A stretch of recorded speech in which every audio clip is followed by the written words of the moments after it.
3월 24일 목요일 새벽 기도에 나오신 성도님들 주님의 이름으로 환영하고 축복합니다.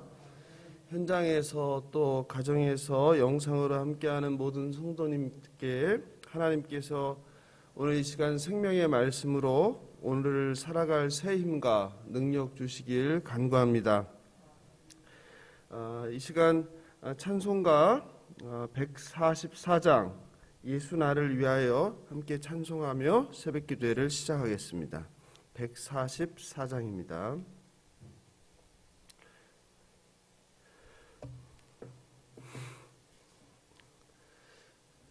예수 나를 위하여 십자가를 질 때 세상 죄를 지시고 고초당하셨네. 예수님 예수님 나의 죄 위하여 보배 피를 흘리니 죄인 받으소서.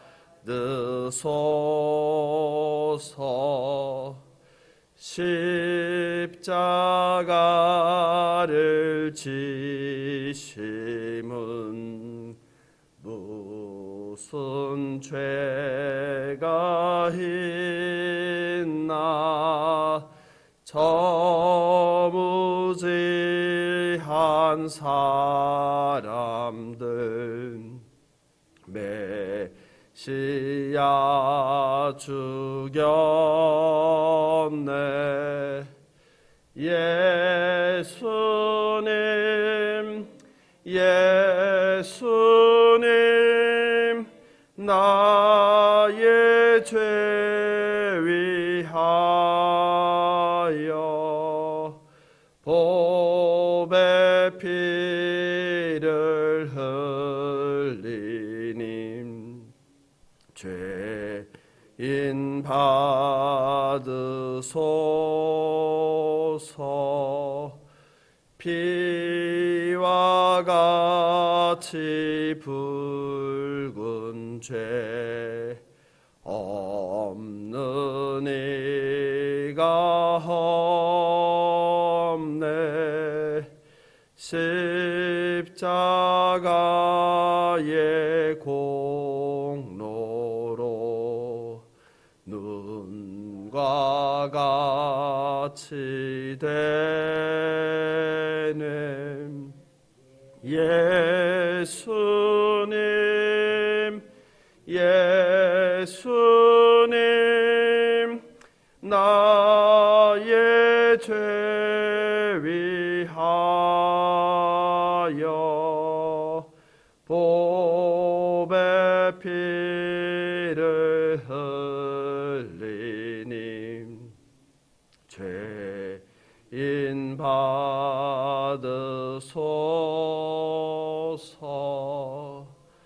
아름답다 예수여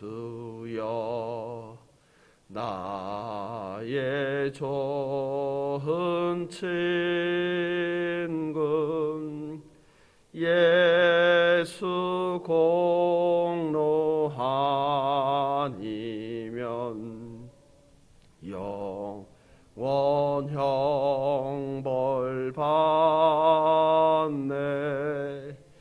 예수님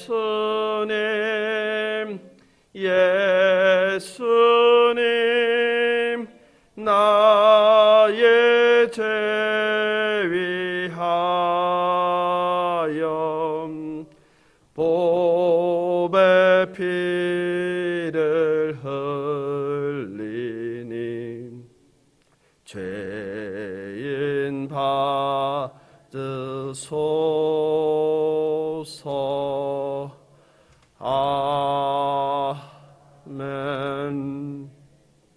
시간 우리의 심령을 가난하게 하사 하나님의 거룩한 임재를 경험하게 해달라고, 또 우리 성령 충만케 해달라고, 또 우리 마음과 귀에 할례를 주셔서 선포되는 하나님의 말씀이 우리 신비 가운데 잘 새겨지게 해달라고, 이 시간 이 걸음이 헛되지 되지 아니하고 하나님의 거룩한 임재를 경험하며 돌아가는 시간 되게 해달라고 예수여 한번 부르고 기도하겠습니다.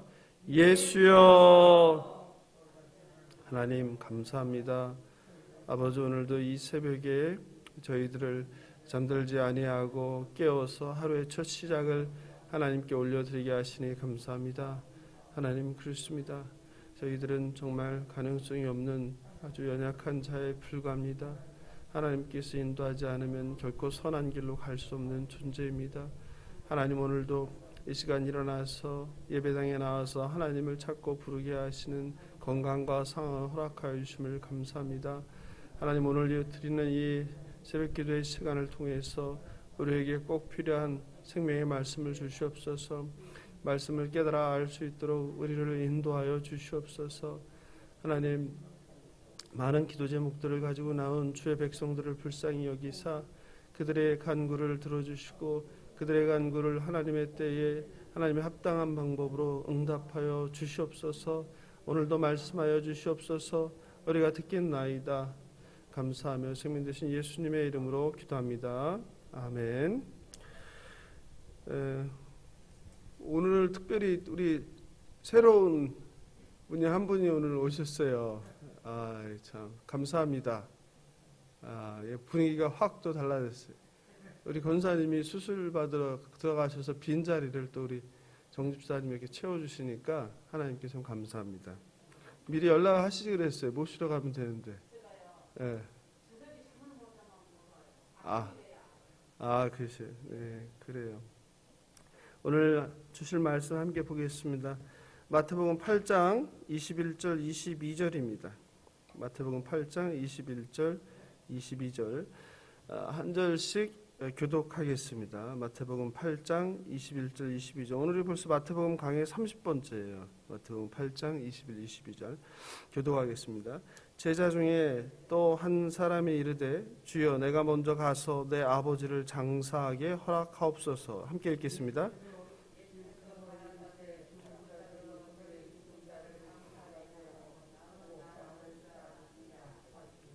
아멘. 22절을 같이 한번 다시 읽어볼까요? 예수께서 이르시되 죽은 자들이 그들의 죽은 자들을 장사하게 하고 너는 나를 따르라 하시니라. 아멘. 이 본문은 굉장히 시험이 드는 본문이죠. 그죠? 우리 부모를 공경하고 효도하는 것을 인간의 기본적인 도리로 생각하는 한국 사람들에게는 이 본문은 걸려 넘어지는 말씀이에요. 그렇죠? 받아들이기가 쉽지 않죠. 그죠? 최근에 코로나 대박산으로 요양병원에 계신 분들이 많이 하나님의 부르심을 받고 있습니다. 요양병원뿐만 아니라 일반 병원이나 가정에 계신 어르신들도 그러다 보니 장례식을 하는 것이 얼마나 힘든지 모릅니다. 제가 전에 있던 공동체에서 경조부를 섬기면서 장례 경험이 많다 보니까 어제도 친한 집사님께서 장모님께서 소천하셨다고 전화를 주셔서 도움을 요청했습니다. 그래서 친절하게 제가 장례 집례를 잘 하는 상조팀을 소개해드리고 장지가 어디가 좋은지 어떤 장지가 가장 합리적이고 바가지를 안 씌우고 그리고 좋은 가격으로 모실 수 있는지를 할인된 가격으로 제가 알아봐 드렸습니다. 우리나라는 동방 예의지국이라고 불리며 유교 문화가 저변에 깔려 있습니다. 조선시대 부모가 돌아가면 얼마 동안 했습니까? 학교 다닐 때 배웠잖아요. 3년상을 했죠. 3년상. 예? 3년상 많이 들었잖아요. 그죠? 네. 조선시대에 들어와 사대부들 사이에는 3년상이 유행했습니다. 그러나 백성들은 먹고 사는 일이 바쁘니까 100일상을 지냈다고 합니다. 그러다 1516년 조광조 일파의 유교적 정치 개혁으로 상하, 좀 높은 사람이나 낮은 사람이나 할 것 없이 3년상을 지키라는 영이 내려져 일반화될 정도였다고 합니다. 3년상을 지키기 위해서는 묘역 근처에 초막을 짓고 그리고 3년간 거주하면서 부모를 모셨습니다. 험하고 굳은 일을 피하고 화려한 의복은 물론 음식도 잘 먹지 않으며 부모에 대한 존경과 효의 자세를 보여야 했습니다. 현대인들인 우리들로서는 상상하기 힘든 일입니다. 장로님은 어떻게 어릴 때 이걸 이렇게 하시는 분이 계셨나요? 없었죠, 그때도. 그죠? 예, 그러니까 옛날 얘기가 됐죠. 예. 이런 유교 문화가 저변에 있는 나라에서 아버지의 장례조차 허락하지 않는 예수님의 말씀은 상당히 거부감이 듭니다. 이것뿐만 아니라 제사에 대해서도 그렇죠. 그래서 이런 거에 대해서 기독교 예수님에 대해서 하나님에 대해서 종교를 갖고 싶지만 이런 기독교의 조상에 대한 금하는 것에 대해서 반감을 가지신 분들이 주로 이제 로마 카톨릭을 선택을 하죠. 그죠? 성당은 이런 부분에 대해서는 어느 정도 배려를 하니까. 사실은 애비도 모르는 산것이란 말을 참 많이 했잖아요. 어릴 때 제가 많이 들었던 것 같은데 애비도 모르는 산것이란 말을 듣기 딱 좋은 말씀이에요. 그죠? 그런데 이것은 우리나라만의 문제는 아니에요. 이스라엘도 마찬가지입니다. 유대인의 관습과 경건은 다른 어떤 헌신보다 심지어 그들이 가장 중요하다고 생각하는 기도보다 장례를 우선하기도 했습니다. 레위기 21장 1절 3절입니다. 레위기 21장 1절 3절. 레위기도 한번 되게 오랜만에 보실 것 같은데 한번 찾아보세요. 레위기 21장 1절 3절.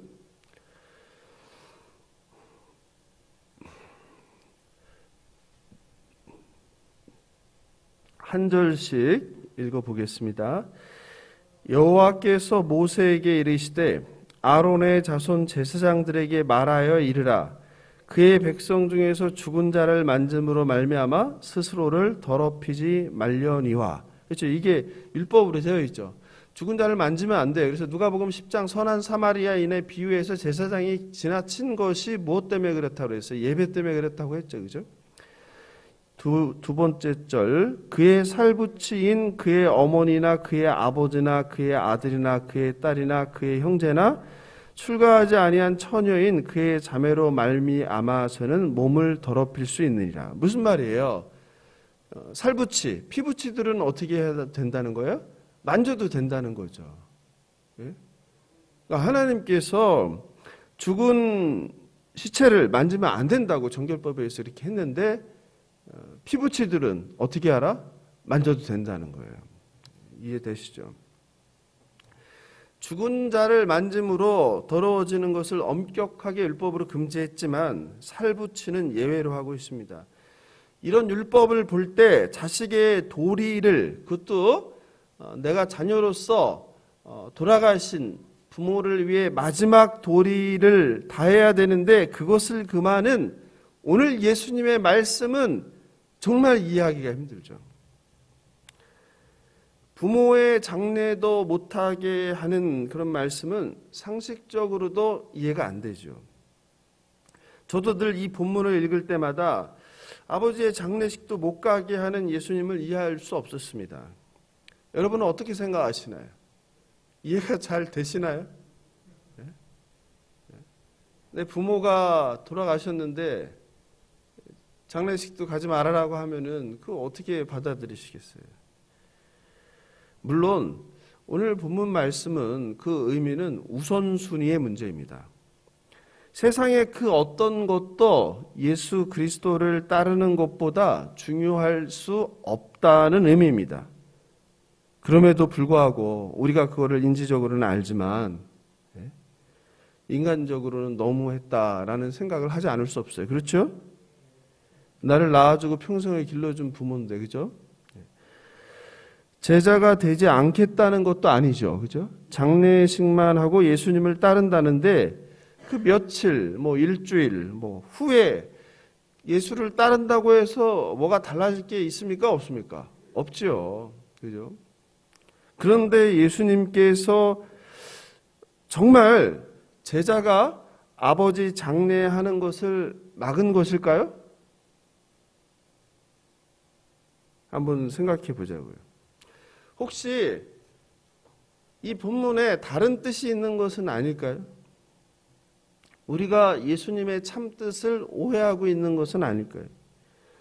실제로 하나님께서도 출애굽기 20장 10계명에서 제5계명이 무엇입니까? 네 부모를 공경하라요. 가장 중요한 율법이 뭐라고 했죠? 10계명이라고 했죠. 근데 그 5계명이 네 부모를 공경하라요. 하나님은 부모를 공경하려고 10계명을 주셨는데 예수께서 어째서 아버지의 장례식도 허락하지 않으셨을까요? 그래서 저는 이 본문에 대해서 늘 이해도 안 되고 받아들일 수도 없고 누군가 전도할 때도 참 이게 시험이 되는 본문이라는 생각이 들어서 많이 자료들을 좀 살펴봤습니다. 그런데 이것을 발견하게 됐어요. 이 말은 그 사람의 아버지가, 즉 제자의 아버지가 지금 죽었다는 뜻이 아닙니다. 그죠? 잘 따라오세요.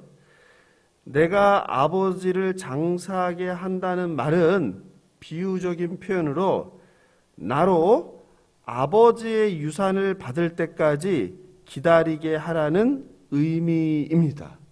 이해되시죠? 그러니까 지금 아버지가 돌아갔으니까 빨리 보내주세요. 가서 장사하겠습니다. 이 말이 아니라는 거예요. 이것은 유대인들에게 비유적인 표현으로 내가 장자이고 아버지를 모시고 또 아버지가 돌아가셔야지 내가 그 유산을 받아서 정리를 하게 되니까 그때까지 미뤄달라는 요청이라는 해석이에요.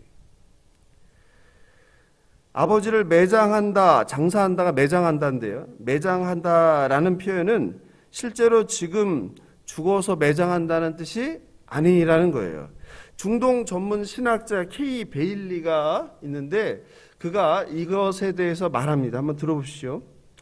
만약 아버지가 지금 막 사망한 것이라면 아들이 예수와 함께 길가에 나와 있는 것 자체가 불가능하다. 그가 있어야 할 자리는 밤을 새워 장례를 준비하는 곳이다. 오히려 아버지를 매장한다라는 말은 표준 수고로서 아버지의 남은 생애 동안 자식의 의무를 이행하는 것을 가리킨다. 그래서 이것은 수일보다는 수년이 걸릴 정도로 제자의 신분 갖기를 무기한 요청하겠다는 요청이다 라고 이렇게 설명했습니다.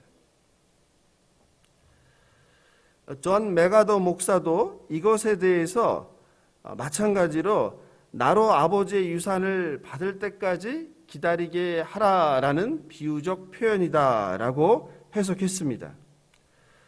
그럼 그렇죠. 우리 예수님께서 얼마나 자녀들을 사랑하시는 분이신데 육신의 부모에게 자식으로서 마지막 도리를 하는 장례를 그것조차 금하며 나를 따르라고 하셨겠습니까? 심지어 금수만도 못한 짓을 하도록 방치하는 분은 아니라고 생각합니다. 제자는 지금 아버지가 돌아가셨으니까 며칠만 시간을 내어주세요. 가서 아버지 장례를 치르고 와서 주님을 따르겠습니다 라는 요청이 아닐 가능성이 있다는 것이죠. 이것은 비유적 표현으로 내가 지금은 장자로서 부모님이 돌아가실 때까지 부모님을 모셔야 되고 부모님이 주시는 유산을 분배해서 정리를 해야 되니까 그때까지는 제가 제자로서 주님을 따를 수 없습니다. 그때 되면 일이 정리되고 나면 주님을 열심히 따르겠습니다. 이런 요청일 가능성이 높다는 것이죠. 우리도 그렇게 얘기 많이 하잖아요. 주님께. 주님은 지금 따르라고 하는데 뭐라고 하죠? 지금은 우리 애가 아직 어려서요. 그러죠? 우리 애가 대학 가면 그때는 제가 선교사가 되겠습니다. 혹은 우리 애가 대학을 가면 제가 교회 사역을 열심히 하겠습니다. 지금은 제가 남편 때문에 남편을 밥 차려줘야 되고 돌봐야 되기 때문에 제가 교회 봉사를 할 수 없습니다. 얼마나 우리가 이런 이야기를 많이 해요. 또 제가 지금은 직장을 다니기 때문에 더 교회를 위해 헌신할 수 없습니다. 제가 은퇴를 하면 마음껏 교회를 위해서 또 세상을 위해서 봉사하겠습니다. 이런 말 많이 하잖아요. 그죠? 항상 단서가 붙잖아요. 그죠? 근데 여기서 제자도 그런 의미로 예수님께 요청을 했다는 해석이 있습니다. 22절도 우리가 주목해야 할 표현이 있어요. 22절도 또 이게 이해가 안 되는 표현인데 같이 볼까요? 예수께서 이르시되 뭐라고 되어 있어요? 죽은 자들이 그들의 죽은 자들을 장사하게 하고 노는 나를 따르라 하시나. 이게 무슨 말이에요? 죽은 자가 죽은 자를 장사하는 게 무슨 말이에요? 죽은 자가 죽은 자를 장사를 어떻게 해요? 예? 산 자가 죽은 자를 장사하는 거 아니에요? 그죠? 이거 이상하게 생각 안 해보셨어요? 예?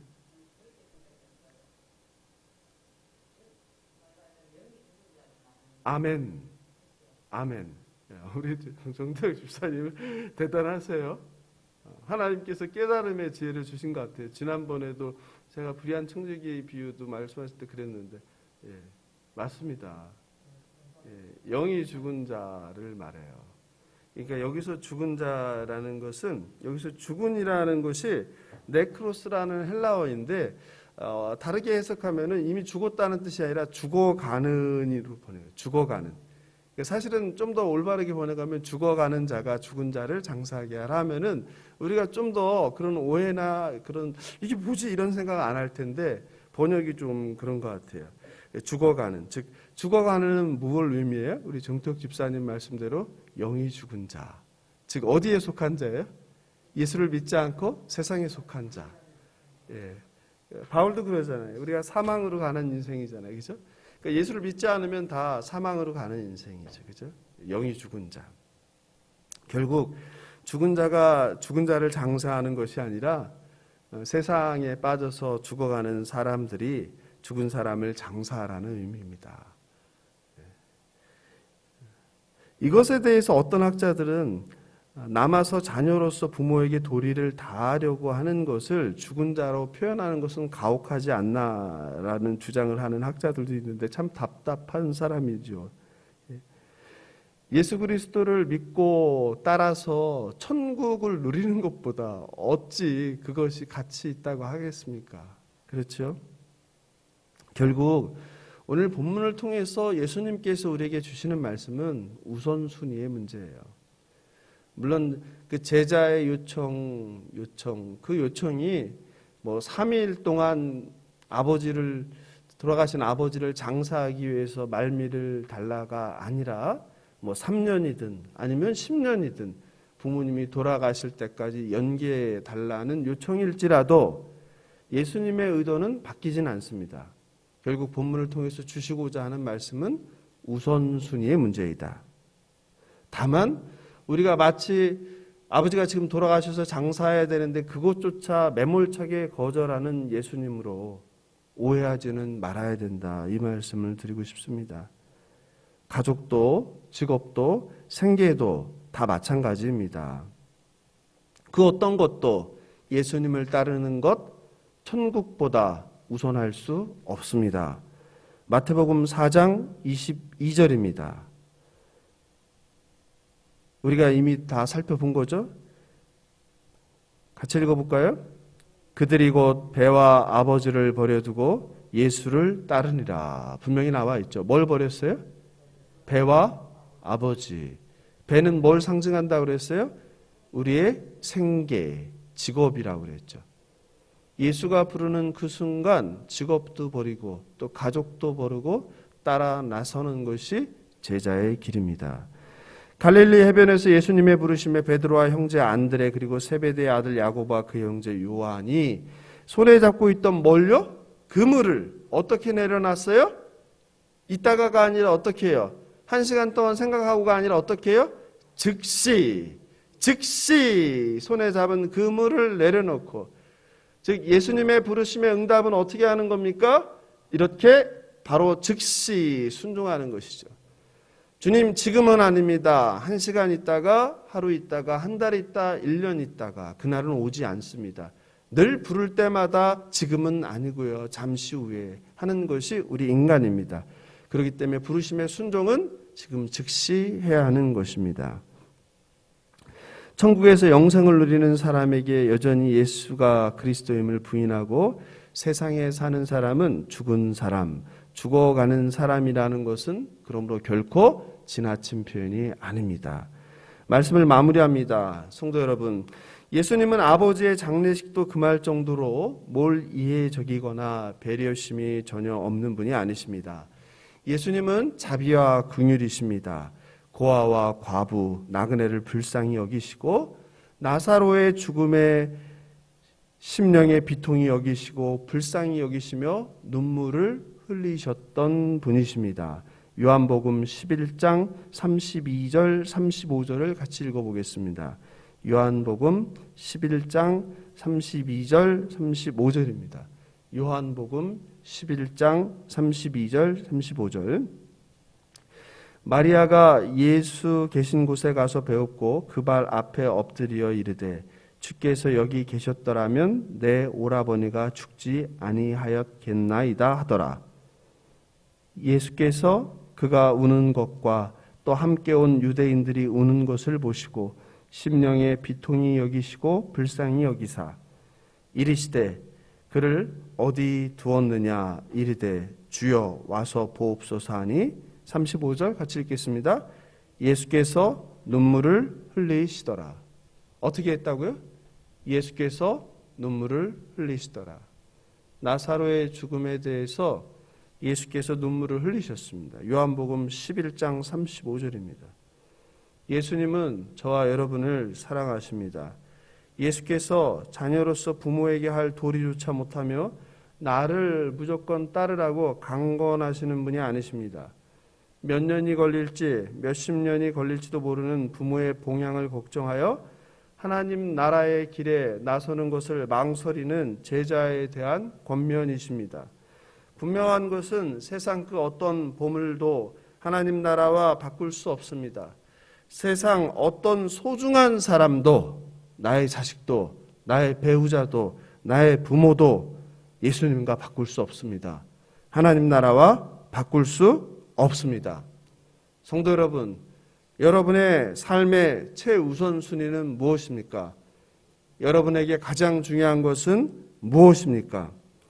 혹시 아버지의 장례를 걱정하는 제자처럼 부모 걱정, 배우자 걱정, 자녀 걱정, 또 먹고 살 걱정을 하느라 하나님 나라와 예수님의 제자로의 부르심에 계속 잠시만요, 일주일 후, 한 달 후, 1년 후 예수님께 간청하는 오늘 본문의 제자는 아니신지요? 그렇다면 오늘 예수님의 권면에 순종하시기 바랍니다. 손에 잡은 그물을 내려놓고 배를 버리고 아버지를 버리고 갈릴리 바닷가에서 예수님의 부르심에 순종한 제자들처럼 주님의 부르심에 순종하는 제자들 되시길 예수님의 이름으로 축원합니다. 오늘 말씀 생각하면서 찬송가 324장 예수 나를 오라 하네 찬송하고 기도하면 좋겠습니다. 324장 예수 나를 오라 하네.